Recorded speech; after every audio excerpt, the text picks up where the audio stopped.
Hello friends, મિત્રો, કેટલાક તાલીમાર્થીઓના હવે એવા ફોન આવે છે કે સાહેબ અમે ડીએલએડ એટલે કે પીટીસી પૂરું કર્યું, કેટલાક એવા કહે છે કે અમે બીએડ પૂરું કર્યું, તો હવે અમારે ટેટની તૈયારી કેવી રીતે કરવી અથવા અમારે હવે પછી શું કરવું એવા માર્ગદર્શન માટેના કેટલાક હવે કોલ્સ આવી રહ્યા છે। તો મિત્રો, મને એમ થયું કે એવા ઘણા બધા તાલીમાર્થીઓને હવે જરૂરિયાત હશે કે હવે આ બીએડ પૂરું કરી નાખ્યું, પીટીસી પૂરું કરી નાખ્યું, તો આપણે શું કરવું। તો એની માટે એક નાનકડો વિડીયો હું તમને આપું છું। મિત્રો, સૌપ્રથમ વાત કરીએ તો ડીએલએડ જેને પૂરું કર્યું છે આ વર્ષે, તો મિત્રો તમે સફળતાપૂર્વક પરીક્ષા તમે આપી ચૂક્યા છો, પરિણામ પણ સારું આવશે એવી અપેક્ષા આપણે રાખીએ। સારું પરિણામ આવશે જ, પણ હવે આપણે શું કરવું અત્યારે?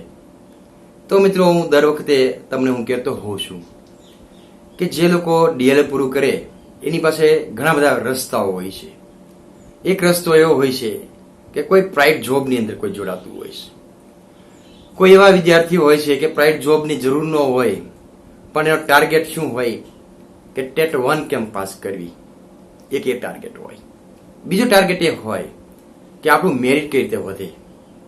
તો આ ત્રણ ના પ્રશ્નો આપણે જોઈએ। પહેલા તો સૌપ્રથમ ડીએડ પૂરું કર્યા પછી જો તમે સાથે સાથે જો તમે બીએ કરતા હો તો પહેલા એક કન્ટિન્યુ રાખો તમે, એ સિવાય તમે જે બીએડ તમે પીટીસી કર્યું હોય એની સાથે સાથે તમે બીએ પણ કર્યું હશે તો બીએ એ શરૂ રાખો તમે પહેલા। પછી તો હવે તમારે કન્ટેન્ટની તમારે તૈયારી કેમ કરવી? તો મિત્રો, જે લોકો ડીએલએડ કરી ચૂક્યા છે એને ખ્યાલ છે કે એમને જે ભણવામાં આવતું એ ધોરણ 1 થી 8 નું કન્ટેન્ટ આવતું।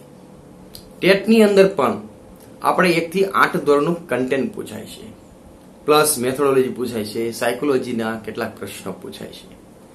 તો મિત્રો, અત્યારે તમારે એટલું જ ધ્યાન રાખવાનું છે કે આપણે જે વિષય આપણો જે નબળો હતો અથવા જે મુદ્દો આપણે જે તે વિષયમાં નથી સમજાતો એને ફરીને સમજવા પ્રયત્ન કરીએ, તો સાથે સાથે આપણે આ ટેટની તૈયારી થશે।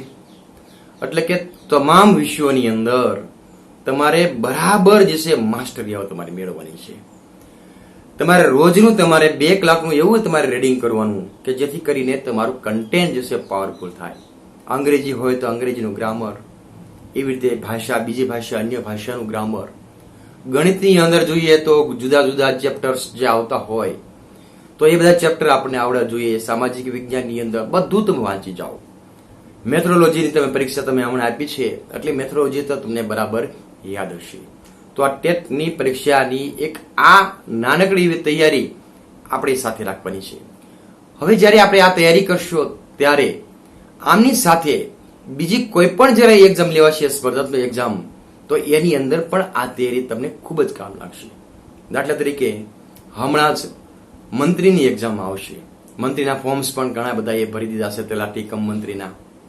તો એ મંત્રીની પરીક્ષાની અંદર પણ આમ જોઈએ તો કન્ટેન્ટ આપણું બધું પૂછાતું હોય છે, અંગ્રેજી પૂછાય છે, ગણિત પૂછાય છે, બીજા સામાજિક વિજ્ઞાન, ટેકનોલોજી, તો આ બધા વિષયોનું કન્ટેન્ટ એ તમારે 1 થી 8 નું જો તમારું કમ્પ્લીટ હશે તો મિત્રો આ પરીક્ષા પણ તમે પાસ કરી શકશો।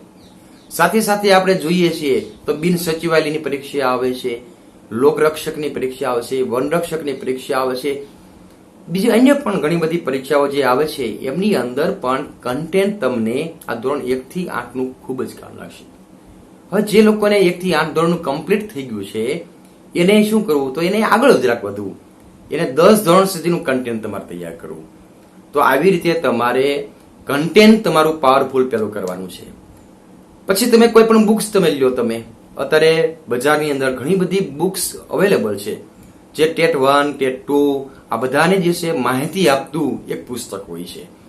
તો એમાંથી તમે જરાક જોઈ લો, તમે અભ્યાસ કરી લો કે ટેટ 1 નો અભ્યાસક્રમ શું છે, ટેટ 2 નો અભ્યાસક્રમ શું છે। મિત્રો, મેં આની અગાઉ પણ મારી આ ચેનલમાં પણ છે ટેટ 1 નો અભ્યાસક્રમ શું છે, ટેટ 2 નો અભ્યાસક્રમ શું છે, સીટેટ નો અભ્યાસક્રમ શું છે, આ બધી વિગતો મેં મારા વિડીયોની અંદર મૂકેલી છે। જો સમય હોય તો તમારે ફરીને જોઈ જવું, જેથી કરીને આપણે તૈયારી કરવાની ખબર પડે। તો પહેલા તો આપણે એક આ તૈયારી આપણે સાથે આપણે રાખીશું. બીજું કેટલાક એમ કહેશે કે મારે પ્રાઇવેટ જોબ કરવો કે ન કરવો. તો મિત્રો પ્રાઇવેટ જોબની અંદર જો તમને સરસ શાળા મળતી હોય તો તમે પ્રાઇવેટની અંદર ચોક્કસ તમે કામ કરી શકો. પરંતુ આટલું ધ્યાન રાખવાનું કે પ્રાઇવેટ સ્કૂલની અંદર તમે જશો ત્યારે તમારે ત્યાં 11 થી 5 અથવા જે તે સમય હોય તે ત્યાં તમારે પૂરી ફાળવણી તમારે ત્યાં આપવી પડશે, સમય તમારે આપવો પડશે. સાથે સાથે ઇતર કામ પણ ઘણું બધું આવશે. પેપર જોવાનું વર્ક આવશે, સ્વાધ્યાય વર્ક જોવાનું કામ આવશે. પણ જો તમને એમ લાગે કે એ પ્રાઇવેટ જોબ કરતા કરતા પણ હું જો 2 કલાકનો સમય મારી આ સ્પર્ધાત્મક પરીક્ષા માટે હું કાઢી શકું તો પ્રાઇવેટ જોબ તમે ચોક્કસ કરો. પણ પ્રાઇવેટ જોબ જ્યારે તમે કરો છો ત્યારે પણ એનું વેતન સારું હોય તો કરજો, નહીં તો તમે આ તૈયારી પણ તમારી એ બગડશે. એટલે પ્રાઇવેટ જોબ સ્વીકારો એમાં કોઈ વાંધો નથી, પરંતુ સાથે સાથે તમે તમારી સ્પર્ધાત્મક પરીક્ષાની તૈયારી પણ તમે એમાં કરતા રહેજો. કેટલાક એવા પ્રશ્નો પૂછે છે કે સાહેબ હવે તલાટી કમ મંત્રીને અમે ફોર્મ ભરી દીધા છે, એની એક્ઝામ પણ આવશે અને અત્યારે ખૂબ શહેરોની અંદર એ મંત્રીના ક્લાસીસ પણ એ શરૂ થયા છે, તો અમે જોઈન્ટ થવું કે ન થવું. તો મિત્રો પહેલા તો એ છે કે તમારે આ જોઈન્ટ થવું કે ન થવું એ તમારી પર નિર્ભર હોય છે. પહેલા તમે સિલેબસ જોઈ લો તમે, અને એ સિલેબસ તમને એમ લાગે કે મારાથી થઈ શકે એમ છે, સહજતાથી થઈ શકે એમ છે, સરળતાથી થઈ શકે એમ છે. અને હવે તો તમે મિત્રો શિક્ષક છો, હવે તો તમે બીજાને શીખવાડો. એટલે હજુ પણ જો તમારે શીખવાનું બાકી રહ્યું હોય તો એવું લાગે કે આ 1-2 મુદ્દા નથી સમજાતો તો તમે ત્યાં જાઓ, કોઈ પણ જે છે એ ક્લાસીસની અંદર તમે જોઈન્ટ થાવ. ક્લાસીસ વાળા જે છે એની ઘણી વખત માસ્ટરી હોય છે કે કોઈ પણ સ્પર્ધાત્મક પરીક્ષા હોય તો એનું બરાબર માળખાનો એ અભ્યાસ કરતા હોય છે અને ક્યાં કેટલું કેવું પૂછાય છે એવી રીતે તમને તૈયારી કરાવતા હોય છે. જો આ તૈયારીનું માર્ગદર્શન તમને ન હોય તો એ માર્ગદર્શન લેવા માટે તમે ત્યાં જઈ શકો. પરંતુ ક્લાસીસમાં પણ ખૂબ પૈસાથી એ તમને લેતા હોય છે. જો તમને પરવડે એવું હોય તો તમે કરો. અધરવાઇઝ જો તમને એમ લાગે કે મારે કોઈ પણ જરૂર નથી, ગમે તેવી પરીક્ષા આવશે હું ઘર બેઠા હું સોલ્વ કરી શકીશ, તો તમે એ ક્લાસીસ ન ભરો તો પણ ચાલશે. તો વાત આપણે એ થઈ કે ભાઈ આપણે તૈયારી હવે શું કરવી. આપણે બીજી વાત એમ થઈ કે પ્રાઇવેટ જોબ કરવી કે ન કરવી, અને ત્રીજી વાત આપણે એ થઈ કે આપણે આ ક્લાસીસમાં જવું કે ન જવું. તો મિત્રો આ બધું ખરેખર તમારા ઉપર આધાર હોય છે. તમે કેવા જે છે તમારા વિષયો તમારા પાવરફુલ છે એની પર ખાસ એ આધાર રાખતો હોય છે.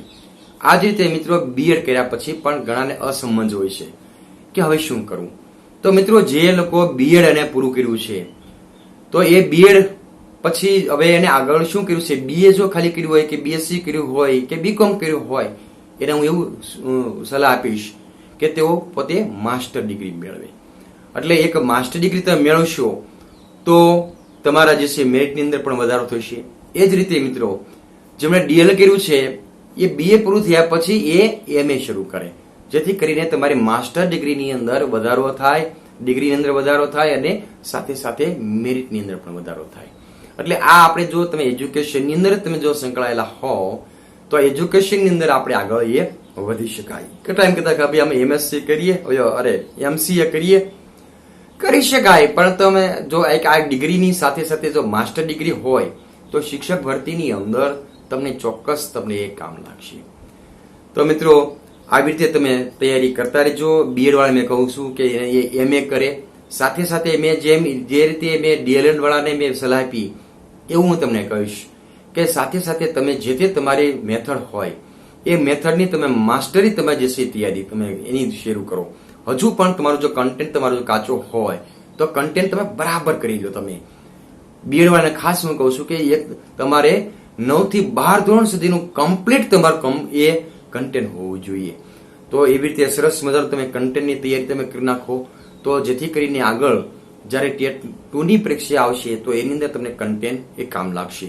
તમે ક્લાસીસ પણ જોઈન કરી શકો, જે મેં અગાઉ મેં ડીએલ વાળાને વાત કરી એ રીતે. પ્રાઇવેટ જોબ પણ તમે કરી શકો, પણ મેં જે શરત સાથે મેં વાત કરી કે આ બધાની અંદર તમારે કમસે કમ 2 થી 3 કલાકનો જો સમય રહે તો આ બધું તમે એમાં કરી શકો. આટલું આપણે ખાસ ધ્યાન રાખીશું કે આપણે ડીએડ કર્યું છે, આપણે બીએડ કર્યું છે અને આજ શિક્ષણની અંદર આપણે શિક્ષક તરીકે આપણે જો સર્વિસ મળે તો વધુ સારું, તો એની માટેનો પહેલો પ્રયત્ન આપણો આ રહેશે. તો મિત્રો, કેટલાક આવા પ્રશ્નો હતા, હવે શું કરવું, તો એના વિશે માર્ગદર્શન મેં આપ્યું છે. બીજું કોઈ પણ માર્ગદર્શન હોય તો તમે કમેન્ટ દ્વારા પણ તમે મને કહી શકો છો. હવે પછી જ્યારે પરીક્ષા આવશે અથવા જે નવી શિક્ષણ નીતિની અંદર જે વાત થઈ છે કે ત્રિસ્તરીય શિક્ષણ પદ્ધતિથી આપણે જે છે ઇન્ટરવ્યુ લઈને કે કઈ રીતે આપણે શિક્ષક ભરતી થશે ત્રિસ્તરીય પદ્ધતિ દ્વારા, એની વાત પછીના નેક્સ્ટ વિડીયોમાં તમને આપીશ. તો મિત્રો, કોઈ પણ માર્ગદર્શન જોતું હોય તો ચોક્કસ કમેન્ટ કરજો. આભાર.